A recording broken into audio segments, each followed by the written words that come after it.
Министерството за внатрешни работи информира дека во текот на изминатото деноноќе на територија на Македонија се регистрирани вкупно 14 случаи на семејно насилство, при што 8 лица се лишени од слобода. Случаите се случувале во повеќе градови, вклучително и Тетово, Прилеп, Кавадарци, Велес, Радовиш, Виница и Скопје.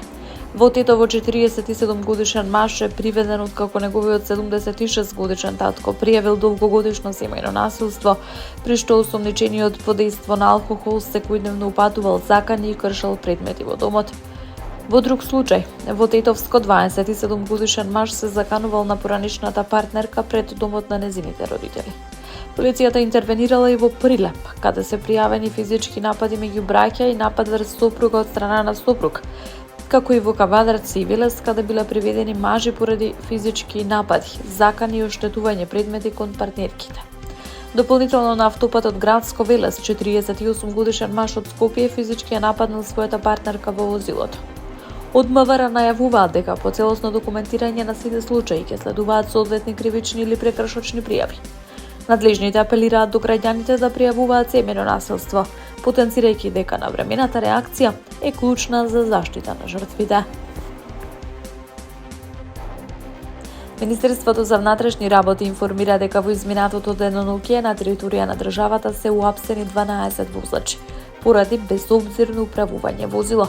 Од нив 7 возеле без возачка дозвола, вклучувајќи 2 во Скопје, по 1 во Кичево, Росоман, Граничан Премин, Табановце, Чашка и Ранковце. Возачот во Ранковце исто така пречекорил максимално дозволена брзина.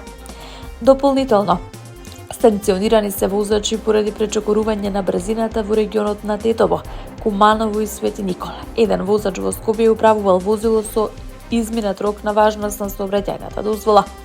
Од МВР апелираат до сите учесници во сообраќајот да ги почитуваат сообраќајните правила и прописи, да ја прилагодат брзината според условите на патот, да не управуваат без возачка дозвола или под забрана, како и да не управуваат под дејство на алкохол. По целосно документирање на случаите ќе следуваат соодветни кривични пријави, велат од МВР. Иранската револуционерна гарда објави дека го нападнала американскиот воен брод Триполи и го принудила да се повлече, пренесуваат иранските државни медиуми.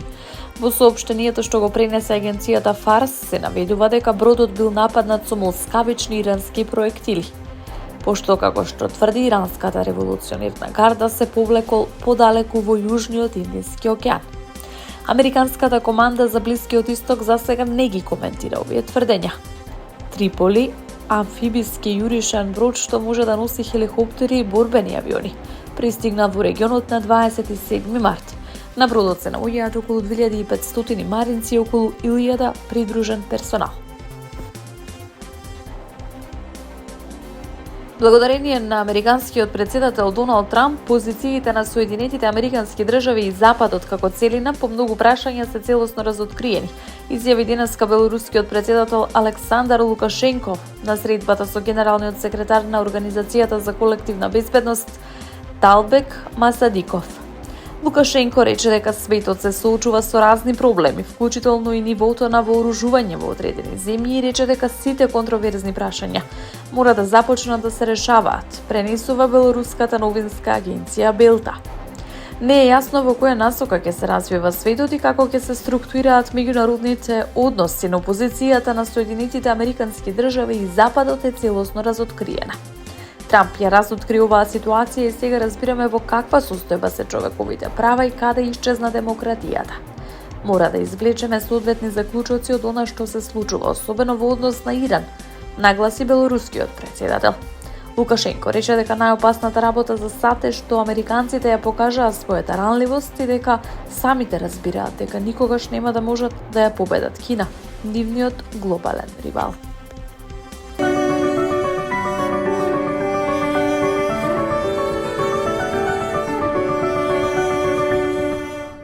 До средината на следната седмица ќе се задржи стабилно и релативно топло време, проследено со умерен северозападен ветар. Според прогнозите на Управата за хидрометролошки работи, ветрот ќе биде поизразен во среда, кога на моменти ќе засилува до силен, а дуж поврдарието ќе достигнува брзини над 70 км на час.